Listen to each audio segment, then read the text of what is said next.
Thoughts? I literally just saw the pricing on the ZR1X. Now, we're gonna go over all the pricing here in a second, but if you've already seen it, are you shocked? Are you surprised? Or is it exactly what you expected? I'm still wrapping my head around what I just saw, but we'll discuss it really soon here in the video. But really quickly, now I'm sure you guys probably can tell, or you probably watched my video I did yesterday, that I lowered the car. Looks absolutely amazing. However, my front lift stopped working and I don't know what I did. So most of you guys know I did this by myself and I put everything back exactly the way I took it apart. So I'm still trying to figure out what I did. And unfortunately, if I can't figure it out, I guess the dealership's gonna have to figure it out for me. So I have to hand them my wallet to fix this problem. But I'm sure that it's something small. I checked all the connectors, but if you have lowered a car and you've had some experience with the lift not working when you put everything back together, let me know in the comment section what to do. Because this weekend coming, I'm probably gonna put it back on jack stands, pull everything apart and see if maybe I might have messed something up. But let's go ahead and check out the pricing on this ZR1X. 2026 Chevy Corvette ZR1X costs less than $250,000. This is an article from Car and Driver. Says down below, the odds of most humble Corvette fans having enough money to buy a 7-figure hypercar with a Ferrari or a McLaren badge are slim to none. However, there's a much wider pool of people who can afford the 2026 Chevy Corvette ZR1X. Sure, its $207,395 base price is still out of reach for most folks, but that's a hell of a deal for a 1250 horsepower hybrid all-wheel drive supercar. That price tag is for the ZR1X 1LZ Coupe, but you'll need to add another $10,000 to gain access to the convertible version, which starts at $217,395. For those who want even more creature comforts, the better equipped top spec 3LZ trim is the way to go. I've always understood why people would pick a Stingray 1LT or even a 1LZ Z06 because these cars have gotten so expensive. Those trim levels put people in the driver's seat and they can always do their own mods in the future. However, when it comes down to ZR1 and the X, when you're spending $180 plus, $10,000–$15,000 does not matter. At that price point, I don't even care anymore. I'm just gonna add what I want and I'm gonna build the car exactly the way I want. I would say even for my car, this is a 3LZ and I wanted to be under 150, so I built this car at that price point. But for some people, I don't see anyone buying a ZR1 or X on a budget. I just don't. So I think they should do something special for the 1LZ. Even if they added a package to give you more weight reduction, that would be something cool, like really getting rid of more of the extra fluff is what I'm trying to say. I wouldn't even be against them making this a fixed roof too, right, for more rigidity. I wouldn't be against them getting rid of these power doors. I mean, honestly, they could probably save some weight getting rid of some electronics out of there. And same thing goes for a few other things around this car. So again, the 1LZ does not make sense on that price point. But for the Z06, like this car, and the Stingray, perfect sense. The coupe starts at $218,395 and the convertible starts at $228,395. For comparison, the regular ZR1 coupe starts at $182,395 and the drop top model starts at $192,395. So essentially, you're paying between $25,000 and $35,000 more for an extra 186 horsepower and 2 additional drive wheels, not to mention the bragging rights to say you own the most over-the-top vet ever built. Priceless. The 2026 Corvette ZR1X will also offer a limited production Quail Silver Edition. Don't be silly. It's not named after the pheasant-like bird.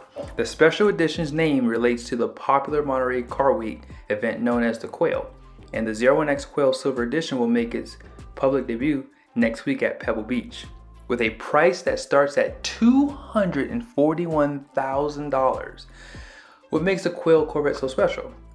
Along with a fancy plaque that helps preserve its place in history, the 3LZ base convertible only special features the first production matte paint option in 6 decades. The last time matte paint was available from the factory was in the 1960s on the C2 and C3 generations. The modern day color is called Blade Silver Matte, and it was inspired by the Inca silver paint that was offered on OG Corvettes from 1957 to 59. Inside, the quill spec Vet has upholstery that mixes sky cool and medium ash gray colors with a hint of habanero accents. Orange brake calipers mimic that interior element and pair with black exhaust tips and carbon painted mirror caps. The 2026 Chevy Corvette ZR1X will go on sale before the end of the year, and it will be built at GM's factory in Bowling Green, Kentucky, alongside the rest of the Corvette lineup. So here's the question. Are you shocked by the pricing on this car? Originally, I thought this car was going to start at $250,000. And that's what I told my friend. It's going to be around $250,000 starting price, just simply because they could. And I'm willing to bet you they'll probably only do maybe 2 model year runs of the X maybe. And it could potentially be a special car. But here's what you have to understand. Yes, the car is still expensive even at the price points.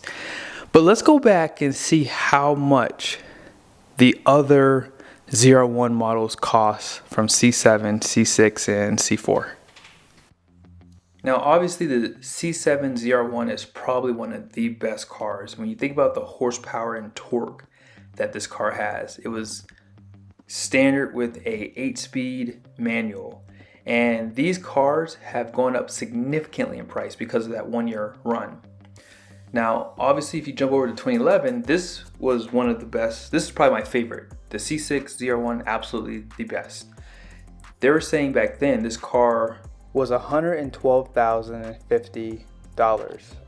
Now, last year of the ZR1 for the C4, this car had a original MSRP, and I didn't know this. I thought this car was a lot cheaper than this back then. I thought it was like around $55,000, but no, this car was just under $70,000. Now obviously back then you didn't have as many options and things that you can add to the cars. They pretty much came one way, so the original MSRP pretty much stayed true to what you were buying after you added all your options basically.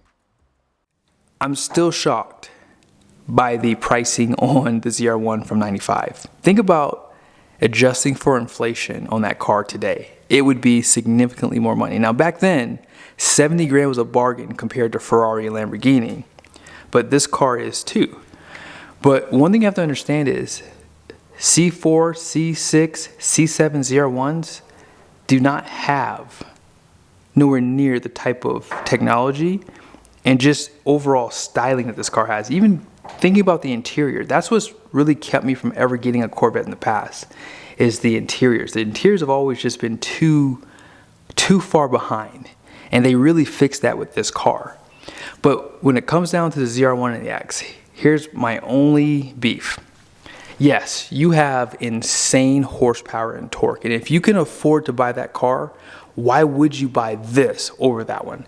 If I had the cash to buy a ZR1 today, if I didn't have this car, shockingly, I would get this car still. And the only reason why is because if I were to pull up to a car show and a ZR1 was right behind me, I don't think people would really notice a difference between the two cars. So you're spending a lot more money for the performance, but GM is very guilty of never, and I mean Dodge do it, I guess it's just an American car thing. They just don't do a big difference in design once you go from Z06 up. Once you get to the Z06, you get the wide body, and then they pretty much stop there with the ZR1. Like they could have done something different on the front fender, like maybe added like a GT styling from their race cars. That would have been kind of cool. And you only can really tell from the back because some extra vents here, unless you get the convertible, then that goes away. But I think the other issue for me is the sound. I've been listening to some aftermarket exhausts for the ZR1, and they don't sound as good because obviously this car is all motor, so it's going to always sound a little bit better, but you don't even get like those turbo sounds. Like normally these guys who are releasing these exhausts like Fab Speed, they're using really good mics, and I was really excited to hear them because I thought, man, you're going to hear those turbo sounds, you're going to hear, you know, that turbo spool, and you don't really get that from that aftermarket exhaust with the ZR1. So I feel like for me personally, if I had an option to buy a ZR1, because I cannot afford a ZR1 today. I'll be honest with you guys, I cannot afford one today. But if I could afford one, or if I can get another Z06, I would probably still get a Z06 and just modify it, because I think that I like that raw sound that you get out of this car so much better. But again, 1,000 horsepower is just on another level. There's not many cars that can beat a ZR1. And if you add that to the X, there's really very few cars. You're now in hypercar territory or twin turbo Huracan territory to even be in the conversation of beating those cars. So again, I think that GM did a great job. I mean, the horsepower and torque numbers far exceeded probably everyone's expectations. But I think the exterior design and the sound for me is what really missed it. But again, I love the car. I think that the pricing is about right. I know that you guys won't agree with that, but it is. It's about right. For a car to have that kind of horsepower and torque and to have what is available in that car, it's really a good bargain car today.